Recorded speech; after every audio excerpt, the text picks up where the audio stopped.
Hello student, मैं doctor Balbir Singh.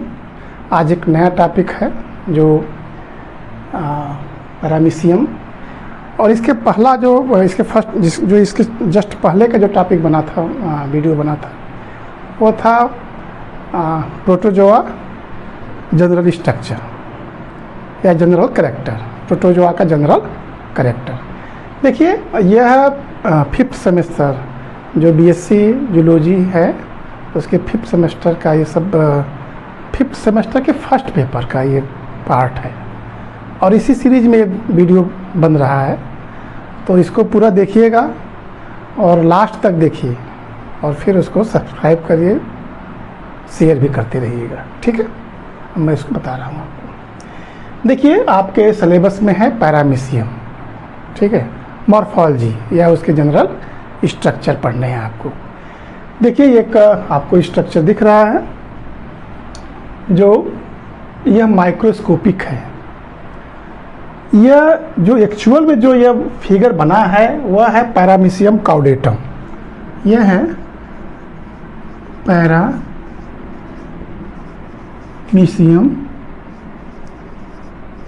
काउडेटम, ठीक है। देखिए, पैरामीशियम की कई ऐसे अलग अलग स्पीसीज हैं। ये जो हम पढ़ रहे हैं वह है पैरामीशियम काउडेटम। देखिए, जितने भी स्पीसीज हैं उनका जो साइज है, साइज का जो रेंज है वो लगभग है 80 माइक्रोन टू 350 माइक्रोन। यह रेंज है, मतलब ये कह सकते हैं कि इतने से इतने साइज के बीच में इनकी स्पीसीज रहती है, और सब अलग अलग रेंज है। तो इसको हम हटा देते हैं। अब हम इसके बारे में डिस्कस करते हैं कि एक्चुअल में ये जो स्ट्रक्चर है वह क्या क्या जो इसमें आर्गन्स हैं, उस आर्गन का फंक्शन क्या है, और ये कैसे अपने को सरवाइव करता है, कहाँ पाया जाता है। देखिए, इसका हैबिटेट, ये हैबिटेट जो है इसका, यह हैबिटेट है, यह फ्रेश वाटर एनिमल है, फ्रेश वाटर में पाया जाता है।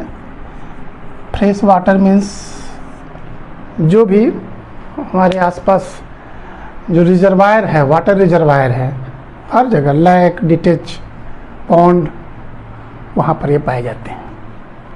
और उस जगह जहाँ पर कि थोड़े डर्टी है, जो जहाँ पर ऑर्गेनिक मटेरियल से ज़्यादा घुले रहते हैं पानी में, वहाँ पर ये ज़्यादा पाए जाते हैं। अब देखिए, इसके दो पोर्शन समझ लेते हैं, इंटीरियर एंड है एंड पोस्टीरियर एंड है। दो इसके एंड है, ठीक है। और देखिए, यह स्पिंडल शेप्ड बॉडी है। इस तरह के बॉडी को कहते हैं स्पिंडल शेप्ड। तो शेप अगर होगा तो शेप कैसा होगा? Spindle shape, spindle shaped body है इसका, समझ गए? स्पिंडल शेप्ड बॉडी है। और एक चीज और आप देख रहे होंगे, पूरी बॉडी सिलिया से कवर्ड होती है, कंप्लीटली सिलिया से कवर्ड होती है, इसीलिए यह सिलिएटेड है। इसको हम सिलिएटेड कहते हैं। सिलिया से पूरी बॉडी कवर होती है। और उसमें देखेंगे जो पोस्टीरियर एंड अप जो इसकी बॉडी है, उसके जो सिलिया होती है एज कंपेयर टू अदर की में थोड़ी सी लॉन्गर होती है, बड़ी साइज होती है, साइज थोड़ी सी इंक्रीज करती है इसकी तुलना में जो उसके बॉडी पर पाया जाता है। और ये जो सिलिया है इसका, यह इसका लोकोमोटरी ऑर्गन्स है। ये जनरल कैरेक्टर वाले में भी मैं थोड़ा सा बताया था आपको। अब देखते हैं कि इसकी बॉडी कवर किससे है। इसकी जो बॉडी है वह पेनकिल से कवर्ड होती है। पेनकिल एक स्पेशल स्ट्रक्चर है जिससे कि यह कवर होती है और उसी के ऊपर पूरी बॉडी के ऊपर सिलिया होती है। सिलिया से पूरी कवर होती है और एक्सटर्नली इसकी बॉडी किससे कवर होती है? पेलिकल से। ठीक, ये हो गया। इसके बाद हम आते हैं इसके न्यूक्लियस पर। देखिए, आप जनरली हम देखते हैं कि एक सेल में, चूँकि ये देखिए एक पूरी बॉडी है, इस बॉडी में जो न्यूक्लियस है दो तरह के। There are two types of nucleus, macro nucleus and micro nucleus. तो मैक्रो न्यूक्लियस का क्या फंक्शन है, माइक्रो न्यूक्लियस का क्या फंक्शन है, किसको क्या कहते हैं? देखिए, मैक्रो न्यूक्लियस को हम कहते हैं वेजिटेटिव न्यूक्लियस, इसको बोलते हैं हम वेजिटेटिव न्यूक्लियस। ये क्या है? वेजिटेटिव न्यूक्लियस है। और माइक्रो न्यूक्लियस ये है, यह जो इसके जेनेटिकल पार्ट हैं, जैसे जो एक नॉर्मल न्यूक्लियस होता है वह न्यूक्लियस होता है माइक्रो न्यूक्लियस। माइक्रो न्यूक्लियस कैसे डिवाइड होता है? माइक्रो न्यूक्लियस एमाइटोटिक डिवीजन होता है। माइक्रो न्यूक्लियस में मियोटिक डिवीजन होता है। ठीक है, तो जो वेजिटेटिव न्यूक्लियस होता है यह इसके जो आर्गन के जो आर्गन ये जो पैरामीशियम है, इस पैरामीशियम की जो जनरल वर्क होता है बॉडी का, फिनोमेनन जो होते हैं, उसको ये कंट्रोल करता है, वेजिटेटिव न्यूक्लियस। ठीक है, इसमें इसके बाद ये माइक्रो न्यूक्लियस में आपको बताया ही कि ये क्या होता है, इसमें मियोटिक होती है और इसी के जब इसमें डिवीजन स्टार्ट होता है ये माइक्रो न्यूक्लियस तो समाप्त हो जाता है, लेकिन हर एक नए बॉडी में माइक्रो न्यूक्लियस से ही माइक्रो न्यूक्लियस का निर्माण होता है। ठीक है, इसको आप इस तरह से समझिएगा। अब इसके बाद देखिए, दो इसमें कंट्रेक्टाइल वैक्यूल्स हैं। तो कंट्रेक्टाइल वैक्यूल्स को बताने के पहले हम इधर रहते हैं ओरल ग्रुप। पहले हमें समझ लें कि इसमें इसका फूड, ये फूड कैसे टेक करता है। देखिए, इसमें सिलियरी फीडिंग होती है, सिलियरी फिल्टर फीडिंग। कैसे होती है? Ciliary filter feeding. तो इसका क्या मतलब हुआ? सिलियरी फिल्टर फीडिंग मतलब कि यह अपने एक ओरल ग्रूव, एक ऐसा सप्रेशन होता है, डिप्रेशन होता है, थोड़ा एक डाउन पार्ट होता है, जिसके थ्रू यह जो इसके फूड हैं, फूड किस तरह के होंगे? माइक्रो ऑर्गेनिज्म होंगे, माइक्रोस्कोपिक ऑर्गेनिज्म हैं। जो भाई ये खुद ही छोटा है और इससे भी कुछ छोटे होंगे, वही उसके अंदर फूड होंगे, कोई दूसरा तो होगा नहीं। तो अब यहाँ पर देखिए इसके फूड कौन कौन से फूड हो गए? माइक्रोस्कोपी जैसे बैक्टीरिया वगैरह हो गए, और भी जो डाइटम है जो इससे स्मॉल है, स्मॉलेस्ट है, वो इसके फूड है। तो यहाँ पर देखिए, यहाँ पे सिलिया है, ये देख लीजिए। तो क्या होता है कि यहाँ पर यह एक सिलेक्शन एंड रिजेक्शन पाथ बनता है। जैसे सिलिया की बीटिंग होती है तो क्या होगा? वाटर करंट डेवलप करेगा। ठीक है, जैसे यहाँ से बीटिंग हो रही है, इसमें बीटिंग हो रही है, तो क्या होगा? एक वाटर करंट इस पर क्या होगा? फ्लो करेगा इसके ऊपर। और जो सिलिया है वह मेस लाइक स्ट्रक्चर फॉर्म करता है, मेस जैसा ऐसा स्ट्रक्चर फॉर्म करेगा। ये क्या करता है कि अब इसमें से जो रिक्वायर्ड है, जो उसका फूड है, वो फिल्टर हो करके बक्कल कैविटी में आ जाएगा। और जो सैंड है, सिल्ट है, या जो लार्ज पार्टिकल्स है, जो अनवांटेड मटेरियल्स है, अनवांटेड जो कह सकते हैं, जो इनका फूड न हो, ये होता है, ये रिजेक्शन पाथ से बाहर निकल जाते हैं। तो selection path, rejection path form होता है किसके कारण? सिलियरी बीटिंग, इसमें सिलिया की बीटिंग होती है जो एक वाटर करंट फॉर्म करता है। वाटर करंट यह एक फॉर्म होता है।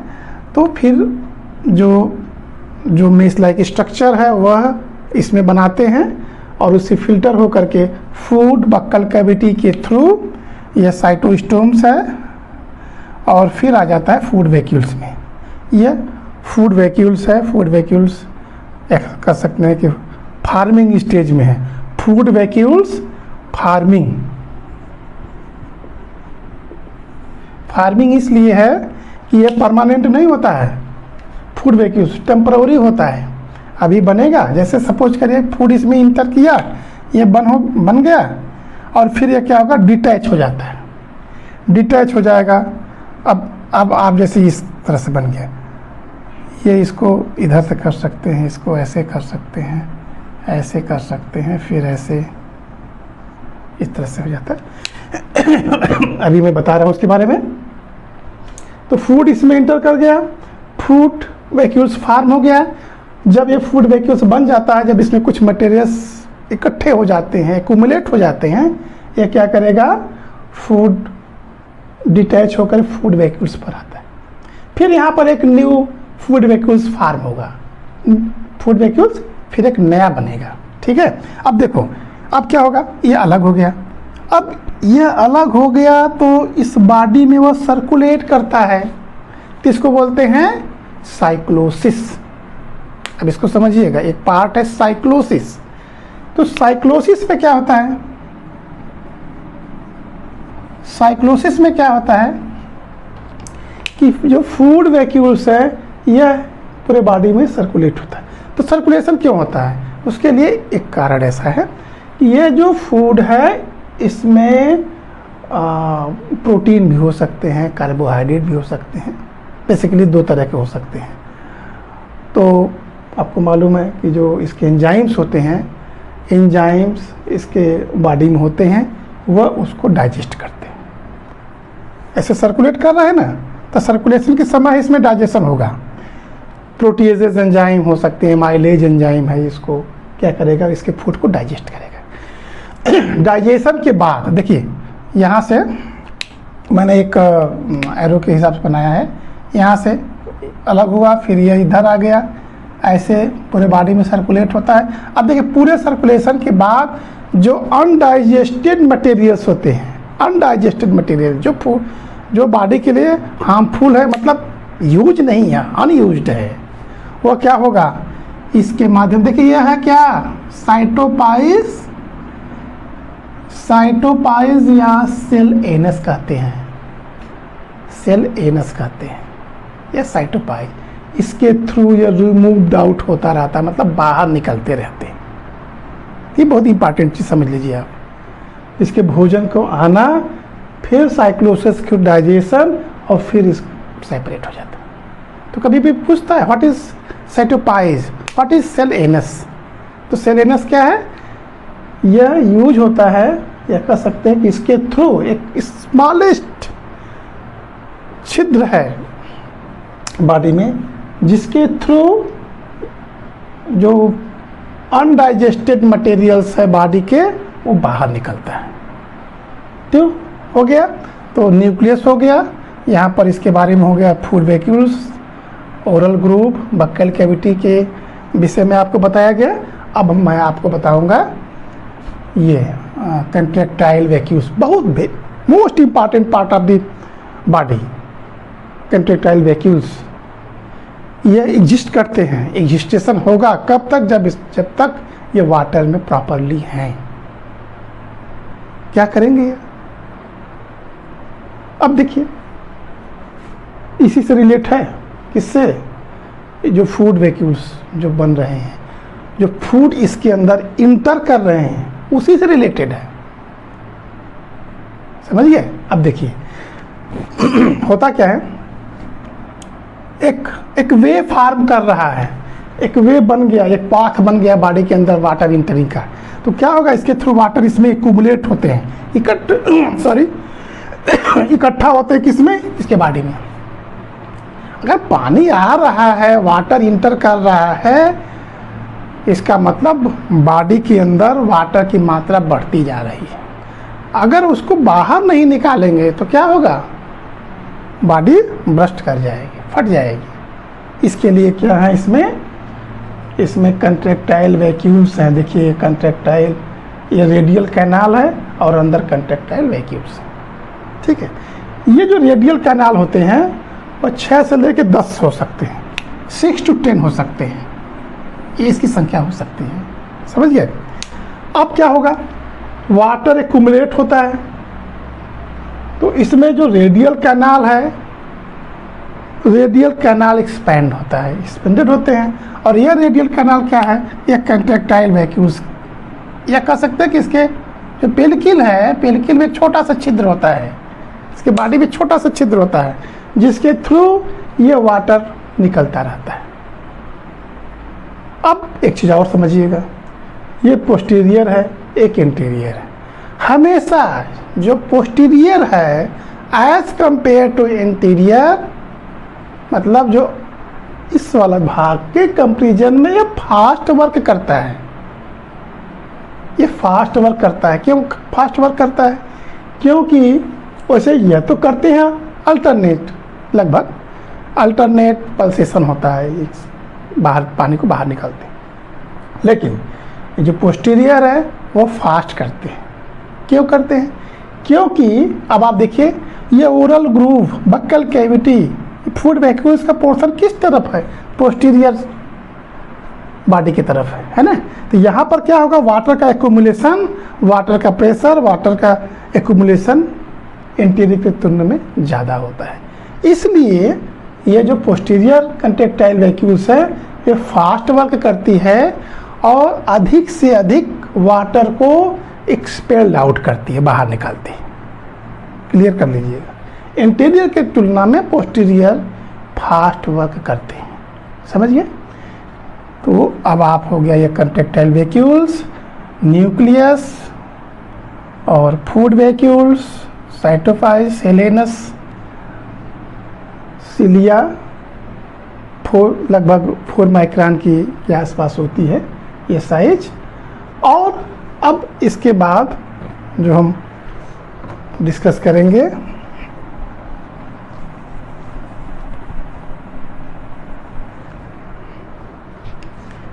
अब डिस्कस हम करते हैं ये पेलिकल हो गया ना, यह है ट्राइकोसिस्ट, इस पोर्शन को ट्राइकोसिस्ट। देखिए ट्राइकोसिस्ट की लोकेशन पहले समझ लीजिए, पोजीशन देख लीजिए। यह जो ट्राइकोसिस्ट है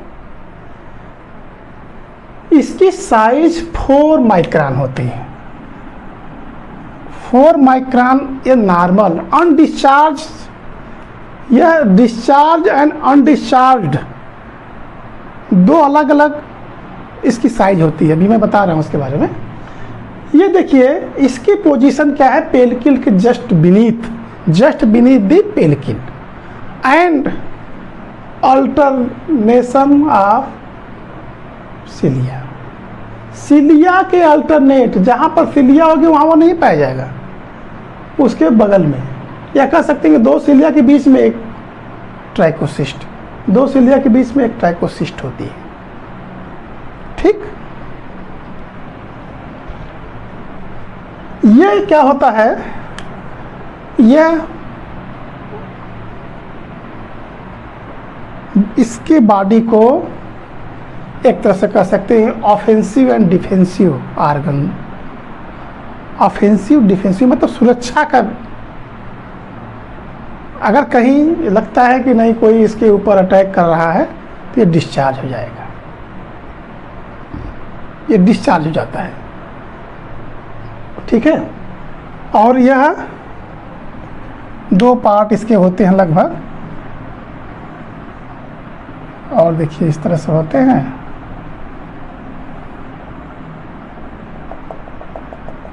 अनडिस्चार्ज एंड डिस्चार्ज, दो तरह से इसमें इसकी स्ट्रक्चर होते हैं। और डिस्चार्ज जब होने के बाद इसकी साइज़ 10 टाइम इंक्रीज हो जाती है। 10 टाइम मतलब कितना हो जाएगा, 4 से कितने हो जाएंगे, 40 माइक्रोन, 40 माइक्रोन हो जाएंगे। और इसके दो पार्ट होते हैं, शाफ्ट और ये होता है स्पाइक। ठीक है, इसके अंदर एक प्रोटीन होती है, उसी प्रोटीन से डिस्चार्ज होते हैं। जब डिस्चार्ज हो जाएगा तो ये शाफ्ट वाला पोर्शन काफ़ी लंबा हो जाएगा और स्पाइक हो जाता है। ठीक है, ये हो गया trichocyst. On discharge 4 micron, discharge condition में 40 माइक्रोन इसकी साइज हो जाती है। डिस्चार्ज कब होता है, कहीं मैकेनिकल, केमिकल कोई शॉक या इलेक्ट्रिकल शॉक लगेगा, या कह सकते हैं थोड़े से उसको ये लगेगा कि नहीं हमारे ऊपर कोई अटैक हो रहा है या खतरा है, तब उस समय वो क्या करता है, डिस्चार्ज करता है, साइज बड़ी हो जाती है। ठीक है, अब इसके बाद हम देखते हैं इसमें एक जैसे क्या है पूरे बॉडी में, प्रोटोप्लाज्म कह सकते हैं, क्योंकि प्रोटोप्लाज्म तो एक कंप्लीट सेल में होता है। तो यहाँ पर अब अगर जो भी मटेरियल्स है इसके अगर अंदर की तरफ हो तो उसको एंडोप्लाज्म कहते हैं, बाहर की तरफ है तो उसको एक्टोप्लाज्म। जैसे देखिए ये एंडोप्लाज्म, और फिर जो पेलिकल के पास वाला जो एरिया है उसको हम एक्टोप्लाज्म कहते हैं। ठीक है, और ये जो सिलिया है, सिलिया से ही ये अपना लोकोमोशन करता है प्रॉपरली। इसके अलग अलग मेथड हैं स्विमिंग के, इजीली उसमें वाटर में स्विम कर लेता है और ये वो करता है।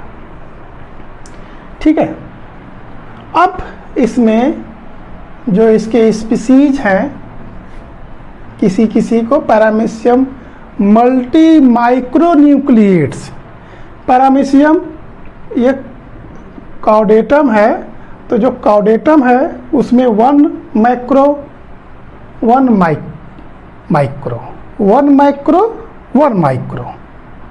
यह पैरामीशियम कॉर्डेटम का स्ट्रक्चर है। एक है multi nucleate paramecium multi nucleus, वह होता है जिसमें 2 या 2 से अधिक न्यूक्लियस होता है, उसको बोलते हैं। इसी तरह से पैरामीशियम ऑरेलिया, पैरामीशियम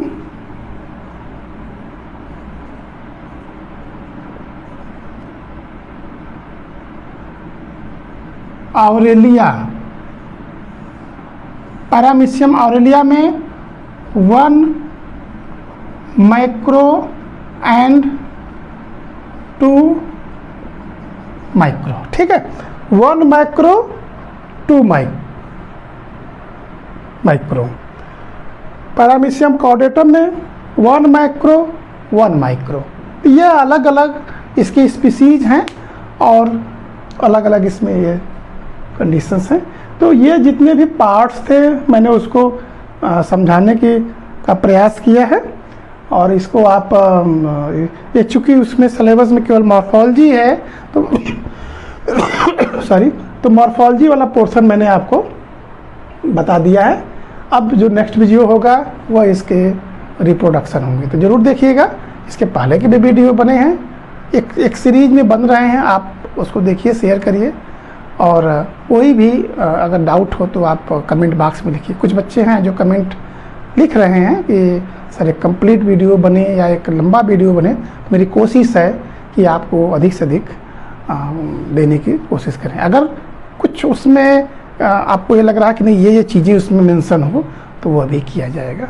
ठीक है, तो आप इसको ज़रूर देखिए, शेयर करिए और अपने फ्रेंड्स को भी इसमें जोड़ने की कोशिश करिए, प्रयास करिए, जिससे उनको भी लाभ मिले।